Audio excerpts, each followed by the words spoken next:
मागील काही दिवस झाले आपण इंद्रायणी नदीची अवस्था बघतोय। मागचे अनेक महिने वर्ष झाले अनेक आंदोलनं होत आहेत, अनेक प्रकारच्या सामाजिक क्षेत्रातील नागरिक याचा विरोध करतात।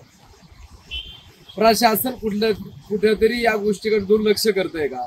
वारकरी असतील किंवा इंद्रायणी नदी पात्राच्या क्षेत्राचे काही नागरिक रहिवासी नागरिक येतात, जे शेतकरी वर्ग येतो यांच्या जीवाशी खेळतं का हा प्रश्न उभा राहतो।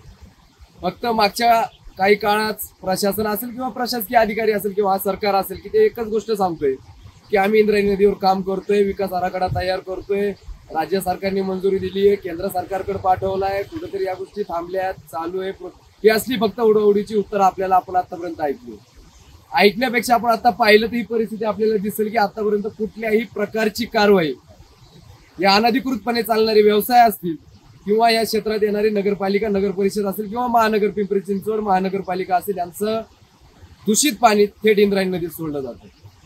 अनेक मागच्या काळात बघतोय आपण की टेंडर काढली जातात की जलपर्णी काढण्यासाठी, इंद्रायणी नदी स्वच्छ करण्यासाठी अनेक कसले प्रकारच्या कार्यक्रम नगरपालिका असेल किंवा प्रशासनाकडून घेण्यात येतात। पण हेच जर पैसा, हेच जर टेंडर आपण जलपर्णी काढण्यासाठी किंवा इतर कामासाठी वापरत असेल, हे जर टेंडर बंद करून आपण जर एसटीव्ही प्लॅन असेल किंवा या गोष्टी का घडतात ही कारणं शोधण्यात जर खर्च केला तर नक्कीच आमच्या वारकरी संप्रदायातील नागरिकांना किंवा वारकऱ्यांना याचा न्याय भेटेल। आणि फक्त धार्मिक मुद्दे घेऊन राजकारण करण्यापेक्षा ते धार्मिक क्षेत्र असतील किंवा त्या धार्मिक गोष्टी महत्व असणाऱ्या ग्रंथात महत्व असणाऱ्या गोष्टी आपण खरंच सुरक्षित ठेवतोय का हा विचार आपण केला पाहिजे।